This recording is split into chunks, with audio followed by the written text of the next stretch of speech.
Okay, this is video number 2, and this is chapter 1, section 2, and this is factoring out a GCF.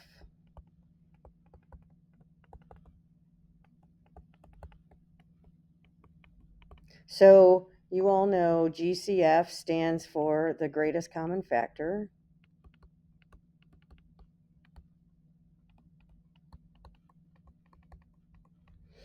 And if you need, I'm going to kind of show you a way to find the greatest common factor.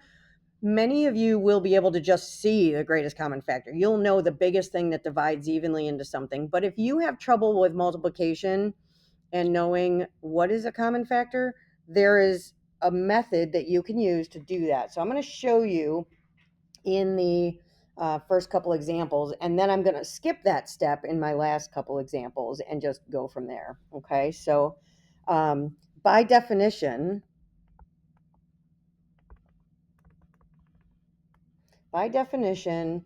the GCF is the largest monomial, and a monomial is the combination of a coefficient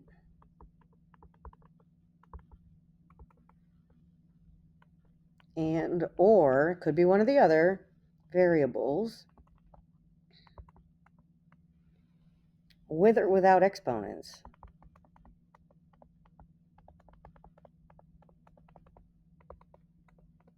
Kind of depends on the problem. So it could be just a number, it could be just a letter, it could be a combination of the two. That divides evenly into every term.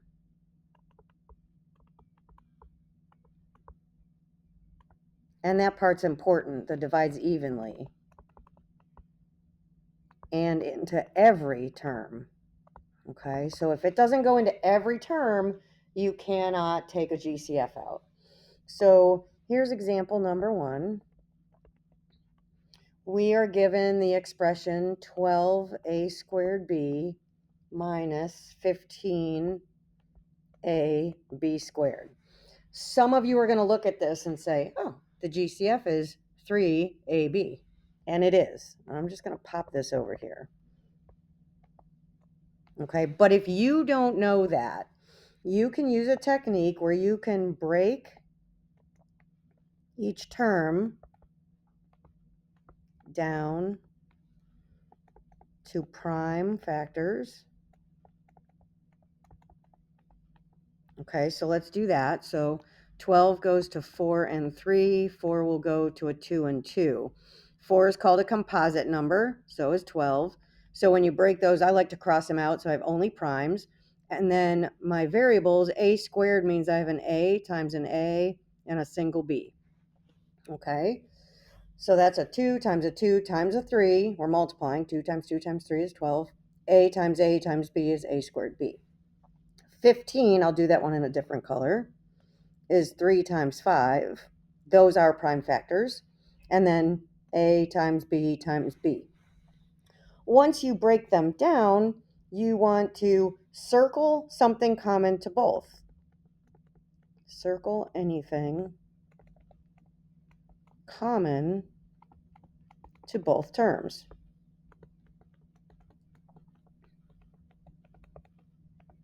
So this is how you find a GCF. So I have 2's over here, but not over here, so I'm not going to circle them. I have a 3 in this term and a 3 in this term, so common to both, right? And then I have an A here and an A here. I don't have a second one in both, so I can't circle it. I have a B here and a B here, but I don't have a second one in both, so I can't circle it. And then you take only one. So this is the important part. Take only one representative.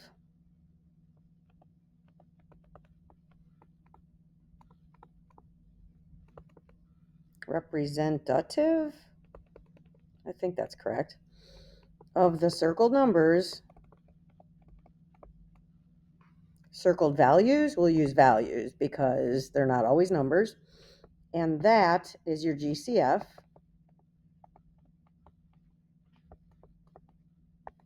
And it will go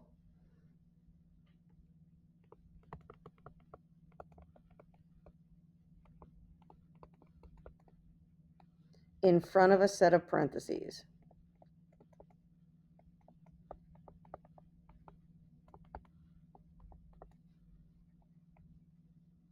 Oops.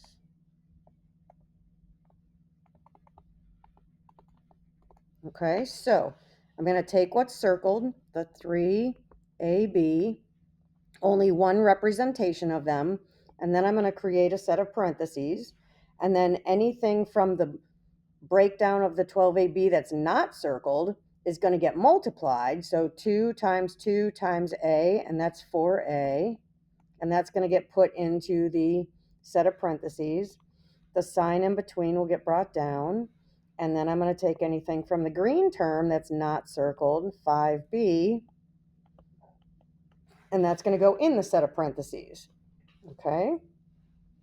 So now you can check these by distribution.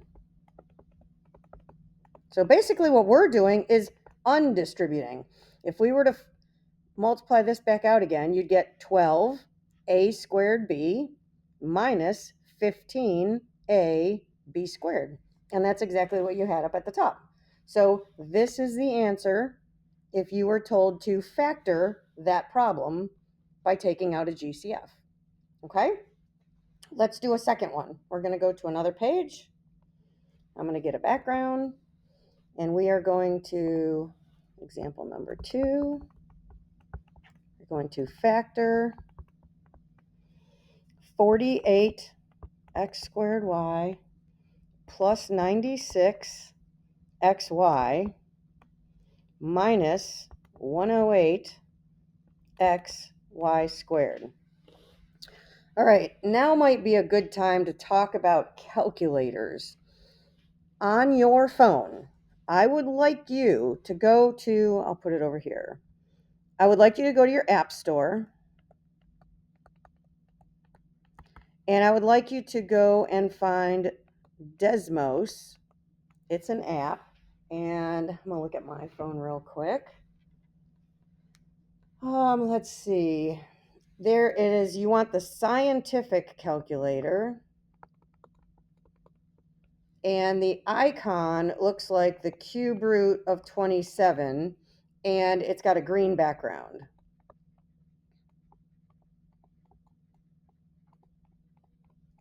And I would like you to download that and put it on your phone. It is a super calculator.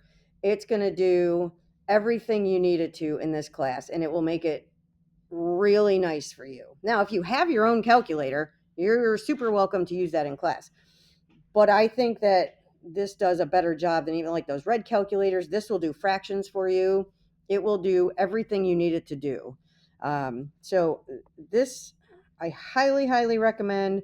I will let you use Desmos on a test, but you need to use it on your computer, not on your phone, but it looks exactly the same. So let me attach I'm going to attach my keyboard here for a second, and I'll actually take you out to Desmos and show you what it's going to look like. So I'll flip my screen here out to the internet, and oh, that's not going to work. I need to go here, and I'll go to a new oh, I have it actually. So Desmos scientific calculator. It looks like this. It looks just like this on your computer or on your phone. So you can put fractions in. It will reduce them to the nearest reduced fraction without putting them in weird formats that you don't want. So if I put something like 9/6, which is not a reduced fraction.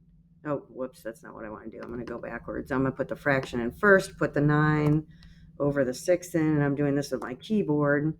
Look, it'll reduce it to 1.5, or you can click on this little button here. It says convert to fraction, and it'll reduce it to the nearest reduced fraction. It's super nice. And then you can just hit enter here and it'll keep it in your memory and you can do a new one. It's really lovely. You can use an answer button. We'll talk more about that as we go, but put it in your phone, go to it even in your computer on your Chromebook and save this desmos.com/scientific as a page in your browser. Okay, it works really nicely with Chrome. So I'm going to go back to where I was here for our notes. Okay, so the reason I brought this up is many of you aren't going to know what divides evenly into 96 and 108. I have it already worked out. So I'm going to just kind of go through and do that. But when you need to know, you're going to need to know what divides evenly into 96, 108, those kinds of things. And I'll talk to you about little tips and tricks as we go. Okay, take my keyboard off here and we'll continue. All right, so I'm going to factor each of these in a different color the way I did before. So we're going to hide that guy. All right, so I'm going to take the 48 and I'm going to go 16 and 3, and then 4 and 4, and then these are both sets of 2s, and cross out the composite numbers as I go. And then I have an X, X, Y. And I like to put little lines kind of down where my plus and minus signs are so that I don't start crossing over into different territories. The 96, I'm going to go with a 3 and a 32. Well, the 3 is prime. 32 is, let's see, we can do 16 times 2. The 16 is 4 times 4, and each 4 is 2 sets of 2s. That's gone. The 16 is gone. The 32 is gone. And then I have just an X and a Y. And it's important that you write those guys down, again, if you're not sure what these things actually are when you do them. And then I'm going to use a blue for 108. And 108 is 3 times 36. Well, 36 is 6 times 6. 6 is a 3 and a 2.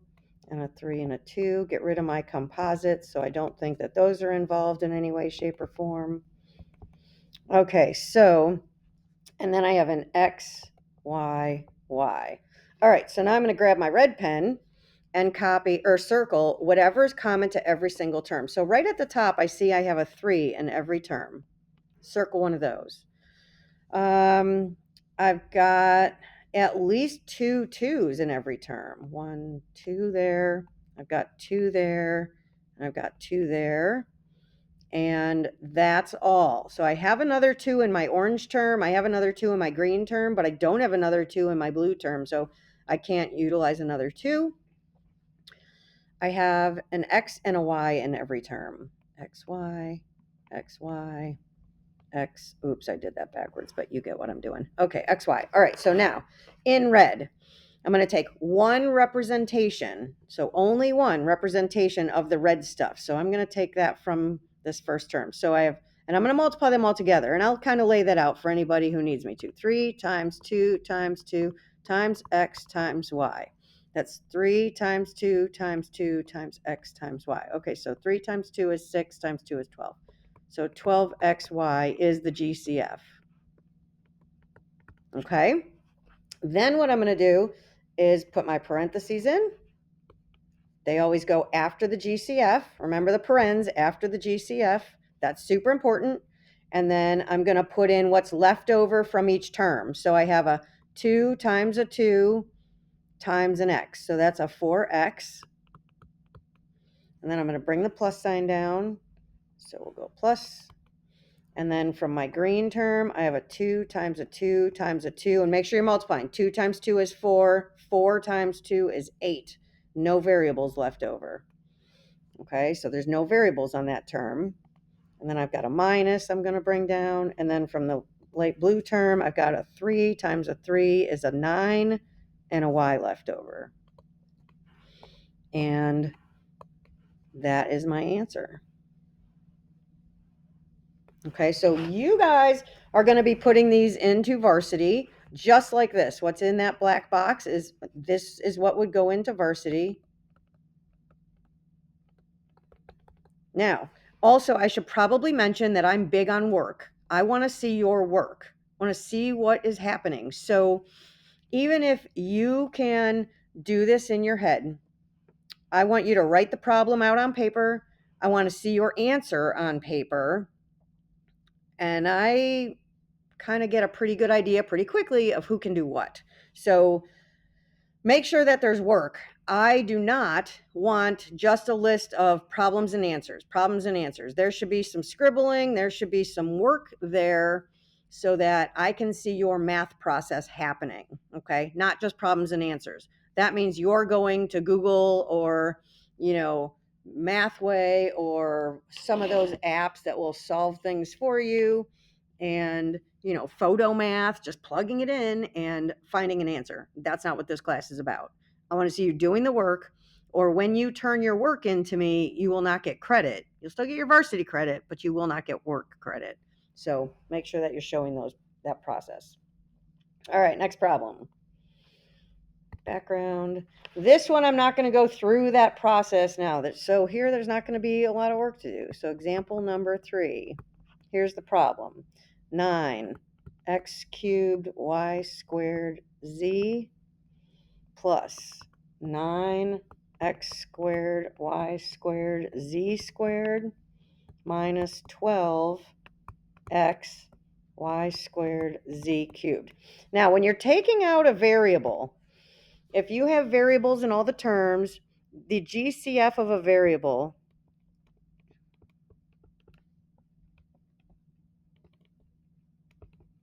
is always the one with the lowest exponent.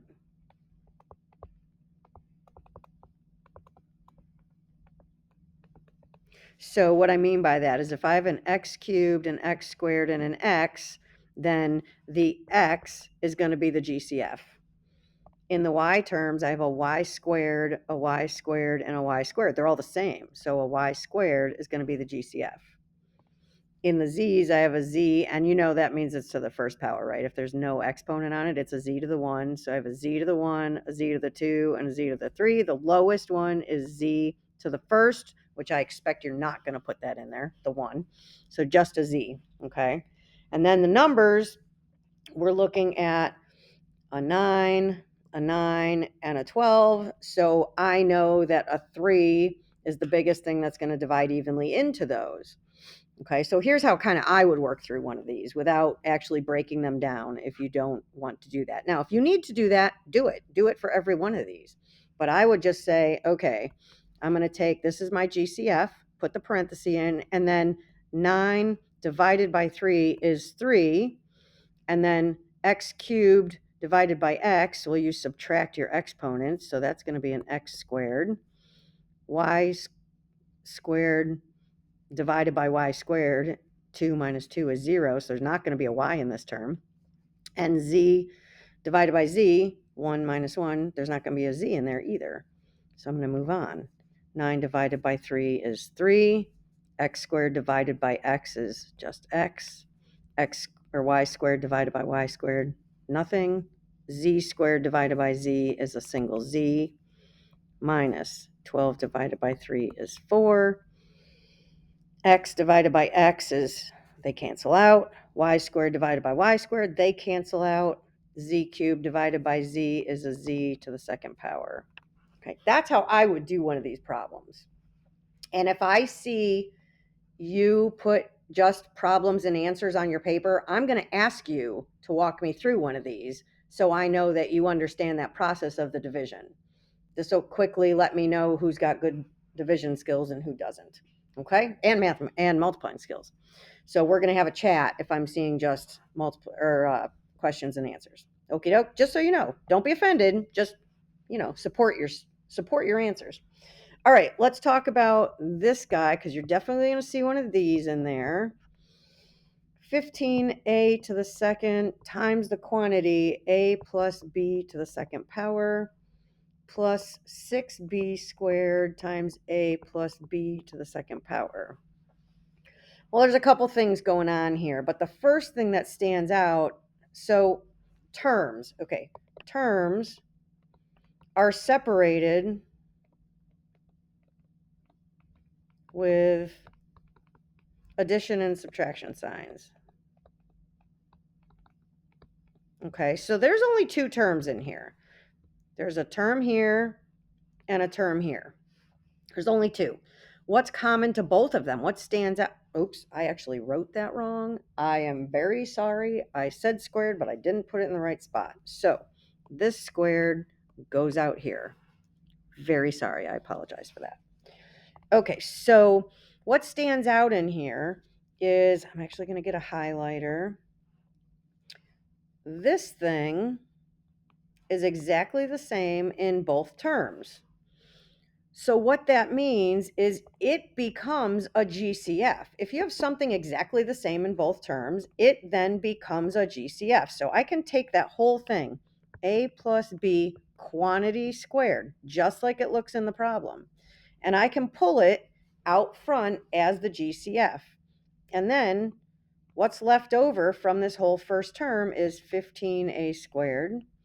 And what's left over from my second term is a plus 6b squared, because this also came out, right? This is essentially that red thing I circled to begin with. So here's your GCF, here's your GCF. This comes out front, this comes out front only once. Remember, you take it one time as a representation out front, and then it's gone out of the problem. So 15a squared and 6b squared. Now, I know for a fact that this is the way the answer is going to look in varsity.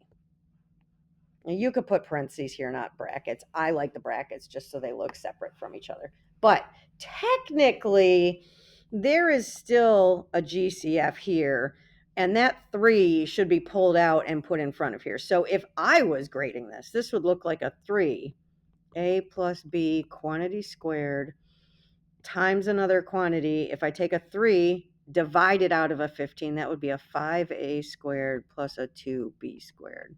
So this is really the fully factored form, and varsity will also take that. So those of you that want to put that in, that's going to be fine. But I know for a fact that this is okay in varsity.